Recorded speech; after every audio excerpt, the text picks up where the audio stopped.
Magandang araw mga boss, dito na tayo sa last part na ang problema nga ni customer, maingay daw itong balbula niya.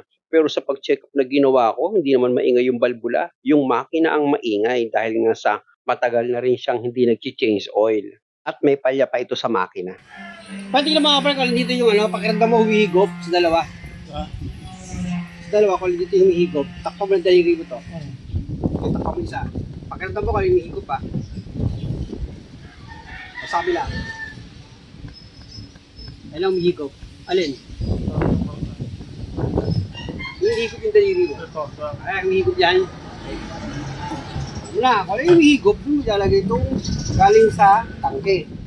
After ko kasi ma-change oil itong makina ni customer, sinabihan ko na rin siya na pati itong fuel filter, kailangan na siyang palitan dahil nga sa meron itong kaunting palya at ramdam niya naman na may pagka-hard starting na rin itong sasakyan niya, hindi na siya one click. Kailangan pang-apakan yung gas pedal para one click mag-start itong makina. Pag ganyan mga boss, kung sa palagay nyo matagal na itong fuel filter, palitan nyo lang. Pag napalitan nyo naman na itong fuel filter, unahin yung ilagay yung hose galing sa tangke. Tsaka nyo ngayon ilagay yung 2 bolt na number 12 at higpitan nyo na. Pero yung isang fuel hose papunta sa makina, huwag nyo muna siyang ilalagay. Bali, bombahin nyo muna itong ibabaw ng fuel pump nyo. Kaya lang mga boss, napansin ko, mahina na itong fuel pump ni customer. Ang hina niya humigop ng diesel. Pag ganyan mga boss, pagtyagaan nyo lang ipump hanggang sa mapuno ng diesel yung fuel filter na bago. Pero kung ayaw nyo pagtyagaan, tanggalin nyo itong fuel pump assembly nyo, tapos lagyan nyo ng diesel yung fuel filter. Pwede rin yun mga boss dahil nga sa ginagawa ko rin yun. Actually, may mga video naman ako nung nilalagyan ko ng diesel yung fuel filter. Pakinggan nyo nga pala itong kwentuhan namin ni customer tungkol sa mga boy palit. Yung papalitan yung module ng ABS. Oo. Porque alam niya taga-probinsya no? Kumuhin mo na agad. Palit module na agad. Parang yung bagong pulis pa ako, ang unang-una kong sasakyan, tuwa ako, nagkano ako. Yung uso pa yung yung marami pa yung Starex. Starex na may in-endorse sa akin yung kasama ko. Ito, magaling maggawa to, magaling. Pinagawa ko sa kanya yung aircon. Oh. Tapos sabi niya, ay may to may ina na rin yung pan ng sa aircon. Palit siya. Tapos, basta may nakarit na sa ilang buwan, basta may pinagawa ko sa kanya. Sabi niya, itong aircon mo, pinalitan niya naman, di ba? Ang pinapalit din niya naman niya, hindi naman bago. Sabi ko, gada, punta ko rito, palit ng pan to, parang dagdag, bayarin ko sa kanya. Yung pinapalit niya, yung di niya tayo tinanggal sa akin.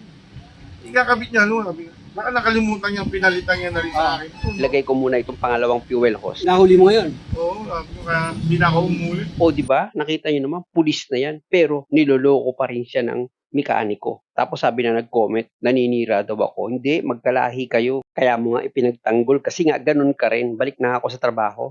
Ayan mga boss, kung makikita nyo, matigas na itong ipump. Ibig sabihin yan, puno na ng diesel yung fuel filter. Kaya start ko na ito. O, sige, start mo ngayon. Uy!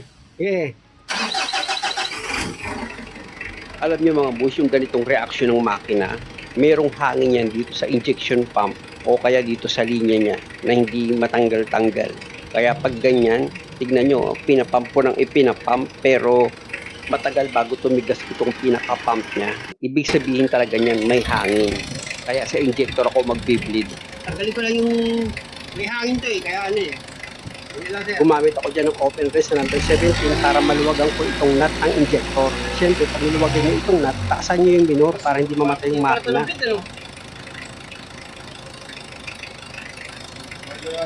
Factory setting pa.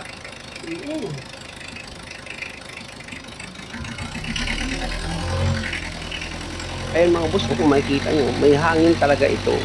Kaya nga kung napanood nyo yung part 1, may palag yung makina At yung pag-start ni customer, kailangan niya pang-apakan yung gas pedal. Dapat hindi ganun. Pag instart mo ito, one click lang yan. Kaya pag ganyan mga boss, dito na kayo mag-bleed sa mga injector niya. Hindi pa na to sir, hindi pa yung original niya Buksan. Talagang ikaw na talaga nagpapagawa. Ito nga yung sabi yung may-ari. Oo, talagang ikaw lang talaga. walang lumagpas.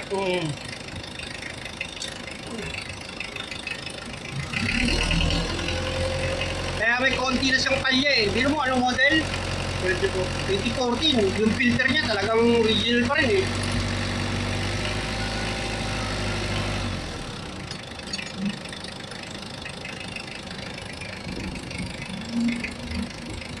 Tandaan nyo mga boss, pag nag-bleed ako, tinataasan ko yung binur niya. Tsaka ako ngayon bubuksan itong nut dito sa injector.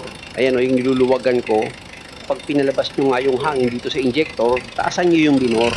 Para yung hangin dito sa loob ng injection pump o sa linya niya, matanggal.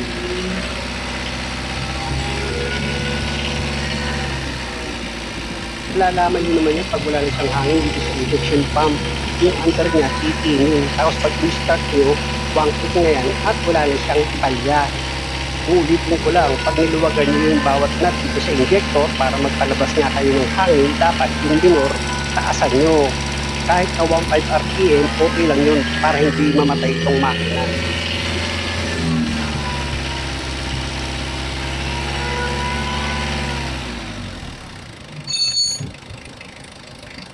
Oh, tignan mo yung minor niya, lumakas na. O di ba mga boss, ganun yung pag-bleed na gagawin nyo. Pag binuksan nyo yung nut dito sa injector, tataasan nyo yung minor, tapos palabasin nyo na yung hangin. Na pag lumabas na yung hangin, ilak nyo muna yung nut dito sa injector. Tsaka nyo ngayon bitawan na yung accelerator cable. O ipatesting na natin kay customer yung starting. O sige sir, one click na pag ni-start mo. Patay mo muna. O sige, start mo ngayon. O, di ba? O, di ba? One click na. O sige, patay mo pa ito sa ba? Baka may champa lang yun. O, start. O, ba? Hindi mo pa dati. Kasi nga sir, hindi pa ito tagpalit ng filter. Importante kasi talaga yung fuel filter na kapalitan yan eh. Maganda nga, kada ikalawang chainsaw, palit yan eh. So, dapat ito kasi, pag binampa mo yan, titigas talaga yan, todo. Yung talagang hindi ko siya madidiin. O, ayan o, ayaw na o. Diba? Kita nyo, walang halong panlilin lang, basic lang, one click na. Walang masyadong gastusin. Sige sir, harap. Patay makina. Sukatin natin lang. O di ba tama naman yung subo ni customer pag natapat ka kay Boy Palit kung ano-anong gustong palitan gaya ng nangyari sa kanya. Pag nagsukat ka ng langis, mas maganda sa umaga. Ay, parang nakababa. Oo, para ka ba? Para sigurado ka talaga na Tama yung idadagdag mo na langis, tama. Kasi pag bagong andar lang, Nasa taas pa yung langis nun kaya dapat pababain nyo muna. i-post ko muna ito.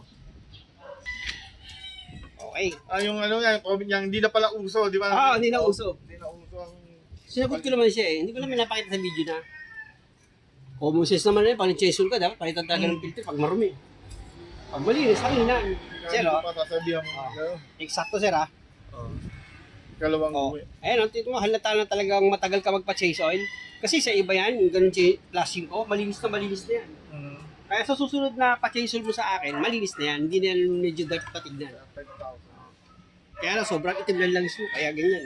Ay siya nga pala mga boss, yung makina niya, di ba? Napansin nyo, nung ma-change oil ko, tumahimik na rin siya. Si customer nga yung unang nakapansin eh. Na itong makina niya raw, tumahimik na. Pero ngayon ko lang nalaman, meron palang langis na 15 to 20,000 bago ka mag-change oil. Sa 10,000 nga, sa tagal kong nag-change oil, hindi ako pabor eh. Sa 15 to 20,000 pa, nako po. Kung totoo man yun, pwede. Pero sa mga bansang hindi mausok, tanggalin ko na nga itong air filter cover niya. Meron lang yan naman clamp mga boss, tapos 3 clip na iaangat kayo. Ayan tanggal ko na itong cover niya.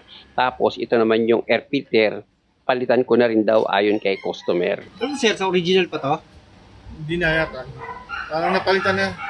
Ito na ngayon mga boss, yung bagong air filter na nabili ni customer. Akala nyo yung tinanggal ko na air filter, wala pa siyang dumi, di ba? Pero nang chinek ko siya maigi, maalikabok na rin. Ayan mga boss, nailagay ko na itong bagong air filter. Isunod ko naman sa ilalagay itong cover niya. Ilapat nyo lang naman ng maayos yan, tsaka nyo ngayon ipasok itong inlet hose niya dito sa intake manifold. At yung 3 clip niya, ikarawit nyo lang dito nga sa housing ng air filter mo. Pag okay na, ilapat mo ng maayos ito yung inlet hose tsaka mo higpitan itong clamp niya. Para nga hindi siya magkaroon ng singaw. O sige sir, start mo siya ulit. Teka muna pala, titingnan ko kung ano yung mga belt. Ay siya nga pala mga boss, pasintabi lang sa anak ni Taning na hindi ko pinagagalitan dito yung customer. Nasanay kasi ako na malakas ang boses, lalo na naka-stat ang makina. Kaya hindi mo kailangan mag-imbento ng kwento na pinagagalitan ko yung customer. I-check ko na itong mga belt. Ay, ito naman, malapad pa to eh. O, wala siyang ipil, pero malapad pa siya. Ibig kong sabihin dyan mga boss, okay pa itong belt niya sa compressor or sa aircon. Ayan o, kung makikita nyo, yung tinuturo Okay, ng okay. daliri ko. Earphone yata yun. Papalit ko, pinalitan siguro yan. Hindi pa. Wala pa ako. Sa akin ha. Wala pa sa akin. Ito naman sa, sa alternator. Sa ilalim ng power steering yan mga boss at sa nakita ko, okay naman yung belt.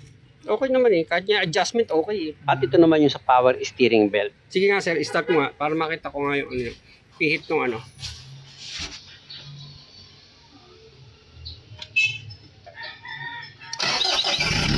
Ay, bangkit na.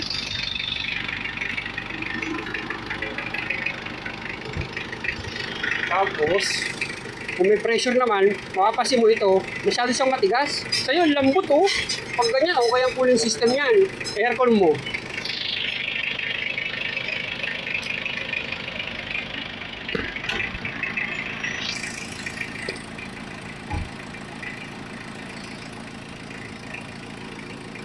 Pakiramdam natin kung titigas siya. Kasi minsan yung iba, pag naka-aircon, lalo na mahina na yung clutch pan.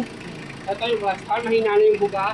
Pansinin mo rin to pag mahina na yung buga ng hangin. Ito.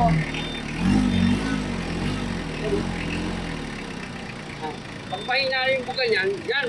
Pag nag-aircon ka, overheat yan.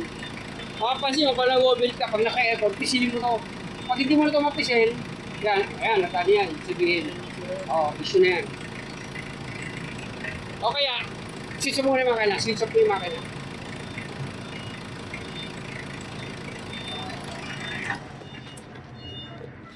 Ito sir. Itong pan niya, ito, pag yan. Pag sobrang freewheel yan, pag ginano mo, hindi na siya tumitigil, yan tumitigil pa yan. Yan pag diretso na ikot niya, continuous na siya, yan. Kailangan niya lagyan na yung silicone. Ayun ang mga palatandaan na kaya minsan nag-high pressure yung makina mo, kaya nasa biyahe ka, magtataka ka parang umaangat yung temperature mo, hindi naman siya nag-overheat. Yung hindi siya overheat pero medyo mataas ang temperature mo, natakasan ka. O kaya naman pagbukas mo ng hood mo, medyo yung makina hindi normal yung init niya. Ayun, isa rin yun. Pag ito freewheeling nga to niya. Okay pa naman, okay pa. Siguro baka bukas papapalitan na natin. Joke. Biglang bukas no? Sige, start ulit. Tapos obserbahan natin ng mga 15 minutes. Huwag mo na kasing gagasan, sir. Bakit naman na yan eh. Ginagasan mo pa eh. Huwag mo na patay mo. Huwag mo gagasan. Hindi kailangan. Oo. Okay, start. Oo. Bakit na yan eh.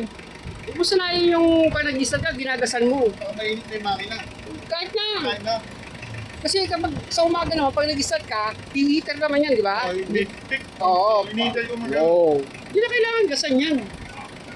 Ako na nga yung gumawa eh. Joke! Oo, baka may magalit ha. Kasi may yayaba ako, hindi naman. Tandaan nyo mga boss, hindi ako nakakagawa dahil sa sarili kong kaalaman, kundi sa tulong ng Diyos. Tingnan mo, kasi may makina, di ba? Tumakas yung minor niya, pero wala akong in-adjust. Di ba? Wala akong in-adjust, wala akong ginalaw. Hindi ako nag-adjust sa minor, pero umangat siya. Di ba? Papansin mo, parang nag-ano yung makina, parang lumakas ba, di ba? Aircon mo. Dapat pag na-aircon yan, tataas yung minor. Yan! Very good. Tingnan mo, yung nag-aircon ka, talagang mas gumanda lalo yung minor niya. Di ba? Umangat. Wala nang vibrate, di ba? Kita nga. Kita mo naman eh, tsaka yung tunog eh. Wala akong ginalaw dyan sa minor, pero umangat siya. Kasi nga, yung filter, 2014 pa, ngayon lang napapalitan. Tapos yung langis mo, kaya maingay yung makina. Ang tagal mo magpalit, 10,000 kilometer. Tagal. Nakalagay 15 to 20 yan, nakalagay ito. 50 to 20,000 kilometer? Grabe naman yun. O paano?